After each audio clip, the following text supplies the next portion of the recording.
Motivation অসমৰ দৰ্শকবৃন্দ, আপোনাৰ জীৱনটোক সহজ কৰিবলৈ আপুনিয়েই যথেষ্ট, নহয় জানো? মুকলিমূৰীয়াকৈ জীয়াই থাকক যেতিয়ালৈকে মৃত্যুৱে সাৱটি নলয়। পাহৰি যাওক সকলো টেনচন, পাহৰি যাওক যিসকলে দুখ দিছিল। আমি কাৰো প্ৰতি জ্বলিবলৈ দৰকাৰ নাই, কাৰণ ভগৱানে আমাক অটুট মাত্ৰাত সকলোবোৰ দিছে।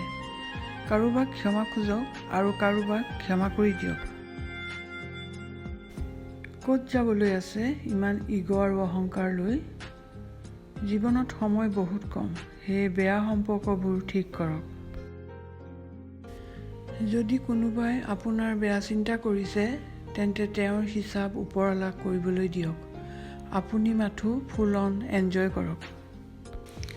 লোকে কি ক'ব সেই চিন্তা মনৰ পৰা আঁতৰাই দিয়ক। অলপ নিজৰ মৰ্জিৰে জীয়াই থাকিবলৈ আৰম্ভ কৰক।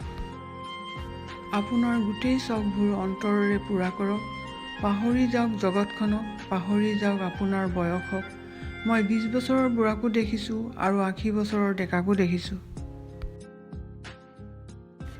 বন্ধুৰ লগত লগ হওক, কথা পাতক। পৰিয়ালৰ লগত বেলেগ বেলেগ ঠাইত ফুৰিবলৈ যাওক। নেচাৰৰ মজা লওক। লাউড মিউজিক কৰি মুকলি মনেৰে নাচক। মইতো কওঁ, য'তেই সুবিধা পায় তাতেই নাচক। জন্ম আৰু মৃত্যু আমাৰ হাতত নাই, কিন্তু ইয়াৰ মাজৰ সময়খিনি কেনেকৈ জীয়াই থাকিব লাগে সেইটো আমাৰ হাতত। বহুত পুণ্যৰ ফলত মানুহৰ জন্ম পাইছে, সেয়ে এই জীৱনটো মুকলিকৈ জিয়ক, নাচক, গাওক। যেতিয়া এই পৃথিৱীখনক এৰি থৈ যাব, এটলিষ্ট এই মানুহে ক'ব পাৰিব যে বাহ, মানুহজনে জীৱনটো যাপন কৰিলে। শেষত কওঁ, লাভ ইউ জিন্দেগী। ভিডিঅ'টো ইমানেই। লাইক, কমেণ্ট, ছাবস্ক্ৰাইব কৰিব। সকলোৱে আনন্দত থাকক, তাৰে কামনাৰে। ধন্যবাদ।